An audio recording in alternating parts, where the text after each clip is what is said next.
First off, I'm really proud of the way our team finished the regular season. Certainly, we've had a few injuries this year and got off to the 1-5 start in the league, and a lot of gut-wrenching losses along the way. But last 12 games, our guys have sort of had their backs against the wall and played great in most games. We won 8 of them, and 3 of those that we've lost went to the last second.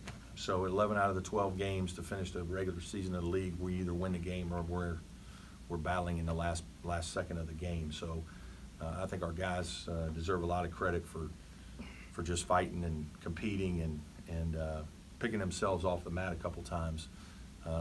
Having said all that, now we go to Charlotte and have big games ahead. And we're playing an NC State team that beat us the first time in a very competitive, hard-fought, battle, and they have a lot to play for as well. So would expect it to be a very physical game and a lot of energy from both teams. Brad, you've had as much success as anybody at Clemson when it comes to the ACC tournament. What is it that you do that helps get your team ready for tournament play? Oh, we haven't had enough success. We've done okay sometimes, but to be honest, we need to win more than we've won.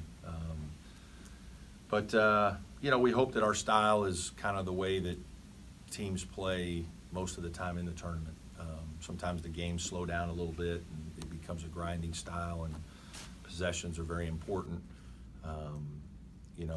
We probably play that way a little more than some teams. Whether that helps us or not, I hope it does. It's kind of what I've done most of my career, and I think our guys get better through the course of the season. Hopefully this team is like that, and we're going to continue to improve and play well up in Charlotte. Is there a little extra sauce to it that you get another crack at NC State? Not really. No, I mean, we're going to have great battles with those guys all the time. Certainly it was disappointing the way the last game ended. We did a lot of really good things to win the game, and unfortunately we just didn't finish it and give them credit for making a big-time shot. It's just another important game, and it's in the ACC tournament. You should be excited to play, and it's the best basketball tournament in the country in college. Brad, how important has Elijah's play been coming down the stretch here? Really important, and I think it's vital for us to finish the way we want to finish. He's got to play well. He's got to be disciplined and play discipline on both ends. Defensively, follow our game plan and be great in ball screen coverages and not foul and rebound and still affect shots when he can. And then offensively, he's got to continue to tighten his game up and be efficient around the rim, battle the offensive glass, make good passes when teams double team him. He's a very talented player, and he brings a lot to our team when he's playing well. What makes Marquise such a good scorer, and the fact that it seems like he doesn't let it, whatever's happening early? Yeah, I don't think he's bothered by a few missed shots. He just has confidence he's always going to make the next play. He is a shot maker, so he can find some different ways to make, tough shots. I think he's just been wired that way his whole life. I don't think he's ever done anything else. I mean, that's just, he's probably, been his leading scorer ever since he was 6 years old on every team he played, I would imagine. And that's just kind of how he plays and who he is and what he wants to do. And I think what he's really done better is, like, he's gotten to where the last couple of years, he's become a pretty good assist guy. And I don't know his assist numbers this year, but I thought he had almost 100 last year. So, and then this year he's done a very good job rebounding the ball as well. So, he's really worked to become a more complete player since he's come to Clemson. We've talked to him a lot about improving his defense and all those things, and he's improved it tremendously. And obviously that was evident this past Saturday. What's the most important thing that has to happen for you guys to make a run this week? It's hard to just pin that on one thing in a tournament setting. I do think, like, for multiple games, you got to have multiple guys. I don't think your top 1 or 2 guys can carry you through a tournament. Like, I just think you need your 3rd, 4th, and 5th guys have got to play well consistently.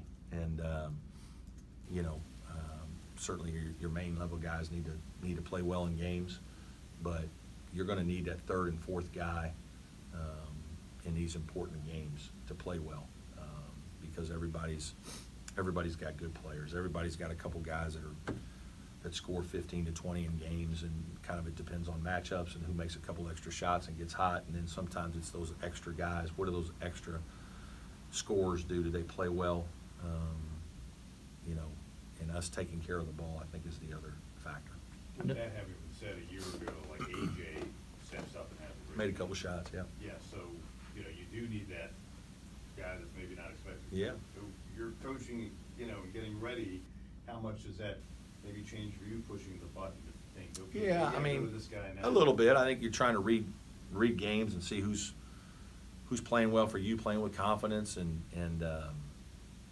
you know, you're optimistic that all your guys are confident and want to take and make big shots and make big plays and be aggressive, and you know, and I think, you know, hopefully that's what it's going to take. I really believe that it's going to take some of those other guys, the David Scars and the Amir Sims, Clyde Trapps. You know, I think those guys have to play well. I really do, and you know, they should be. They're very experienced and they've been through it. And but at the end of the day, most of these games are about players making plays. It comes down to your players got to go make plays, and you try to put them in position to be successful, and you try to give them some help defensively on some things. But guys got to step up and make shots, make free throws, make good decisions, and the teams that do that the best usually win.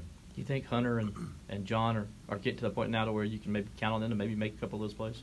Yeah, absolutely. Now, you know, they got to go do it, but absolutely, I think those guys have both had games in our league where they've been very good players. You know, Hunter's going to be more of a scorer, make a couple shots, this, that, or the other. John Newman's come in and really guarded some people. I thought he was good on Bowman. He was good at Pittsburgh on a couple guys. Like his energy level defensively can be a factor for our team and be an energizer. Much like Javen White. I think there are times when Javen White has been able to go in the game for us, and for 10 or 12 minutes, his energy level is just really high, and he's got a good athleticism, and you know, he makes some athletic plays that can energize your team. Going back to state, how are they different from the last time y'all met? They're not a lot different. They're still playing, you know, the same ways they do. They're going to press you, you know, almost the whole game, whether it's man-to-man or some 2-2-1, occasionally a little diamond press. They're going to try to disrupt you and get you out of your flow and make you uncomfortable and do a good job doing all those things, and then spread you out on offense. And they have multiple guys that can beat you off the bounce. They can make some threes. You know, they're a very talented team. And but I don't think that guys, very few teams have changed a lot through the course of the ACC season. Most teams are kind of set in who they are, what they do. Maybe somebody has emerged, and so that's changed a little bit, but for the most part, most guys really are settled into how they play. Sheldon, several times this year, as you've watched him play, you see him grimace a little bit, like you can see he's in a little bit of pain, but he plays through it. Is his leadership sort of underestimated a little bit around the league?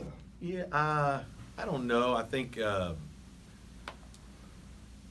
Shelton's had to probably deal with a lot more, you know, issues than certainly most players, and probably more than even our fans really realize, in terms of, because he goes every day and he plays, and there are just some days when it's you know, it just feels worse than the others, and some days it feels really good, and we're hopeful that Wednesday it's going to feel great. And it's not easy for him, you know, in consecutive days. You know, like it was a little bit tough in the Cayman Island tournament for us. That third day, I just felt like our team didn't quite have it. I thought we just, you know, 3 games in 3 days that first part of the year, and maybe some Eli's ankles, and we just weren't as sharp. And so that can be more problematic for Shelton. You know, being able to consistently go day after day at a really high level. But I do think he brings a good deal of poise to our team. You know, experience, settles guys down. You know, he did a great job at Saturday. You know, no credit is ever given to the inbounders until there's you know, until there's a turnover. Then everybody wants to blame those guys for bad pass. Like, one of the great things we did in the game, we scored 10 points on baseline out of bounds against their man on the ball monster that a lot of teams play, that's hard to deal with. And Shelton Mitchell's the guy who's constantly inbounding the ball in that situation, and we're asking him to do a lot. There's, you know, 6'10" in front of you, athletes everywhere in these tiny windows, and we need you to get it into these windows, you know, in 5 seconds, and that's not easy to do. And like little things like that he's done throughout his career, I think like coaches appreciate that. Dante Grantham was one of those guys that did so many little things that you don't even talk about unless you're a coach in a boardroom watching the film. That Shelton does a lot of those things for our team. Given the amount of tough losses you guys have had this year, is there a way you can use that with a senior, or you know, the vets that you have in this starting five to get prepared for a tight game in a tournament style basketball game? I mean, obviously we watch the film on all those games and analyze, all right, we did this, and this well, this is what we wanted to do. Here, maybe we didn't do this, and we needed to be doing, you know, something different. And you just, you know, you're teaching all the time, and it's not just, you know, through losses that you teach through wins too. So the Notre Dame game, we obviously showed the things that were really good, you know, in the Notre Dame game down the stretch that we liked, and if there was a play that we didn't like, we showed that. And I think you're just constantly reinforcing and teaching, but certainly, you know, you hope that your guys gain some confidence from a close win the other day like we had at Notre Dame. Any more questions? Thanks, guys.